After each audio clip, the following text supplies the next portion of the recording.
The wind was so loud it sounded like the world tearing itself apart. Snow erased the road inch by inch, swallowing anything that dared move through it. And out of that white chaos came three men no one in town trusted. Heavy boots, black leather, hard eyes, and a reputation that traveled faster than their motorcycles ever had. At the end of that forgotten road stood a small house with one light burning inside, and an old black grandma who should have locked her door and prayed they'd pass by. But instead, she opened it. By morning, nothing in any of their lives would ever be the same. The town had always treated her like part of the scenery, the kind of presence people passed every day without noticing, the way you stop seeing an old tree you've driven by your whole life. Her small wooden house sat at the very edge of town, where the pavement cracked into gravel, and then vanished completely beneath weeds and snow. To most folks, she was just the quiet black grandma who baked too much bread and lived alone since her husband passed. To the town itself, she was invisible. Winter changed everything about that place. When the blizzards came, the highways shut down first. Then the side roads disappeared. Deliveries stopped, phone signals faded. The town shrank inward, families barricaded behind doors, hoping the storm would move on without claiming anything important.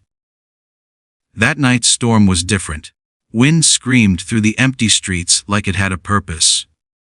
Snow fell so thick that even the streetlights became shadows. Radios warned people to stay inside, to not travel, to prepare for power outages and falling temperatures.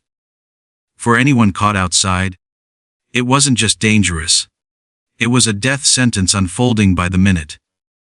The grandma had prepared the way she always did, lanterns trimmed and filled with oil, firewood stacked by the back door, soup simmering low on the stove, filling the house with warmth and memory. She moved slowly, her knees stiff, but her hands never forgot what to do. Survival had been a lifelong skill. What she did not prepare for was company. From her window, the road remained empty for hours. Then, faint headlights cut through the storm like ghosts. Engines groaned beneath the snow. Shapes emerged, tall, broad silhouettes fighting the wind, dragging heavy bikes behind them. They were strangers. And in that town, strangers like them usually meant trouble. But the blizzard did not care about reputations. It only cared who would still be breathing when morning came. They did not come walking up that road like visitors. They came like survivors.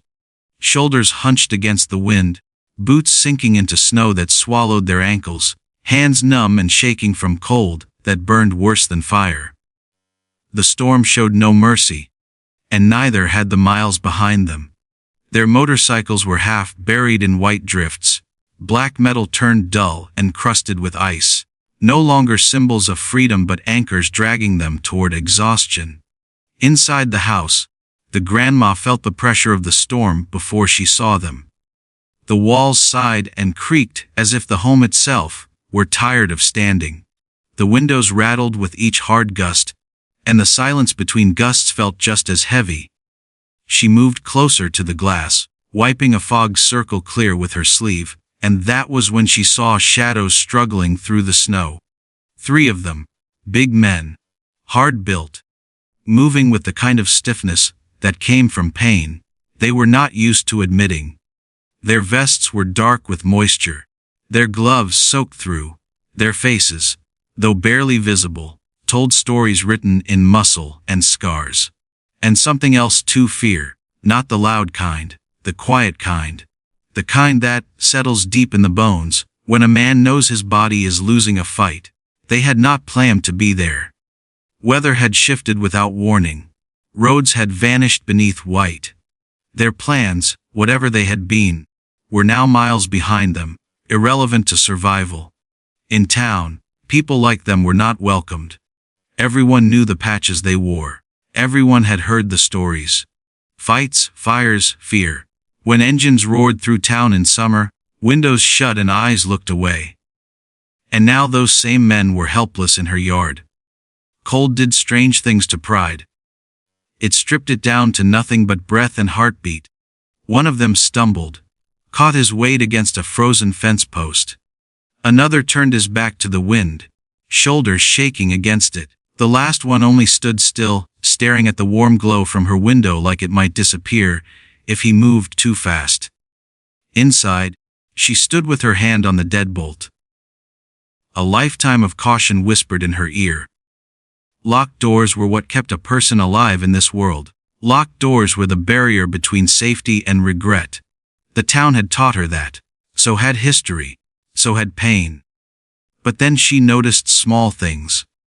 The way one man's hands were blue at the fingertips. The way another tried to hide a limp. The way none of them looked around trying to find something to take. They looked like men who had run out of strength. Her kitchen smelled of simmering soup.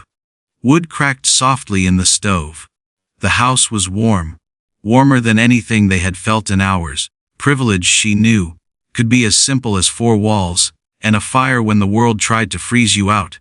She reached for her coat. Not slowly. Not dramatically. She just did it the way people do when their heart has already made the choice before the mind can argue. When she opened the door, the storm rushed in like it had been waiting. Snow blasted against her face. Wind stole her breath. And there they were. Towering above her, water dripping from leather, eyes wide with shock that someone had actually opened a door for them. For a moment, no one moved. The storm screamed between them. Then she stepped aside and held the door open wider.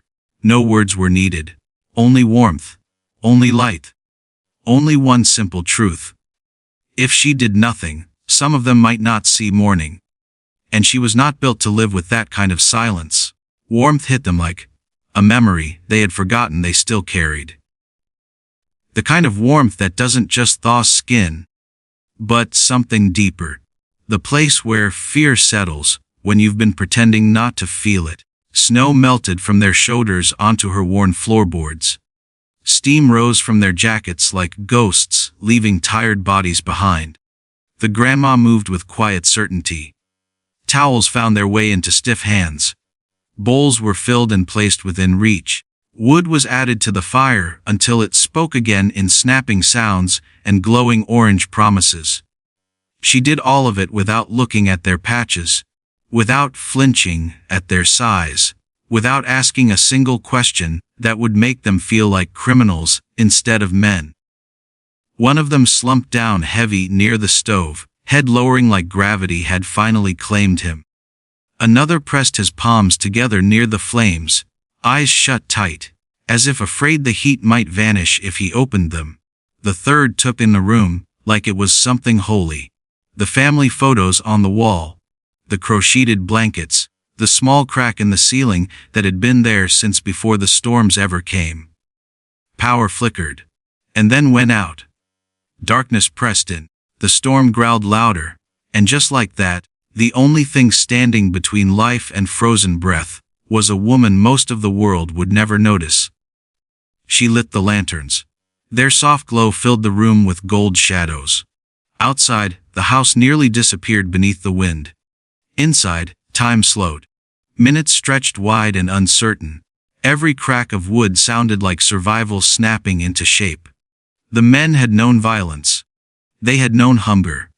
They had known being unwanted. They had never known grace. And it disarmed them more than any weapon ever could. Hours passed in a haze of heat and exhaustion. Their shivers faded. Their breaths deepened. Fear loosened its grip, and the storm, furious as it was, eventually lost its voice. Morning arrived quietly. As light crept through the frosted windows, it revealed a house untouched by death. 3 men alive. And one old black grandma sitting awake in a chair beside the fire, hands folded. Having never slept once, she had guarded them through the night without a word. Not because they were heroes. Not because they deserved it, but because kindness does not ask for permission. Morning did not arrive like a celebration. It came slow and pale, sliding across the snow, as if even the sun was tired from the storm. The world outside her windows looked unfamiliar, reshaped, silent, buried. Fences had vanished. Roads no longer existed.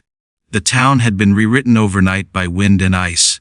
Inside, something else had changed too.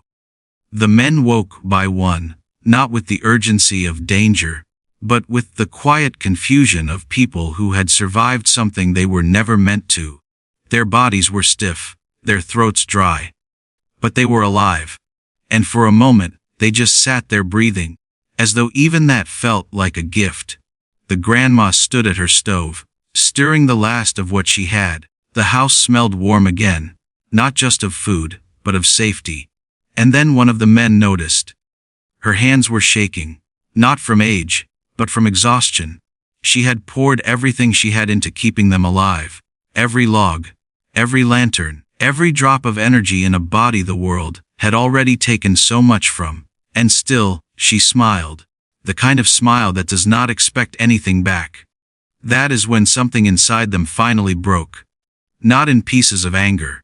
In pieces of truth. They looked around and saw her life in quiet detail. Mended furniture, faded photographs, blankets stitched together from different years. This was not a woman with extra. This was a woman who had given from the little she had. And yet, she had given it freely. Later that morning, when the town began to thaw into movement again, something unthinkable happened. Word spread. Not of bikers. Not of trouble. But of 3 strangers who dug out driveways that weren't theirs. Who carried firewood to doors that had never welcomed them before. Who returned borrowed warmth with earned sweat. By the time the grandma stepped onto her porch, she saw it. Neighbors staring.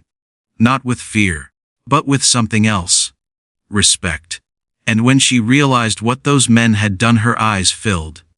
Not because of what they gave, but because of what they understood. Kindness had reached into 3 hardened lives, and made room for something soft to grow.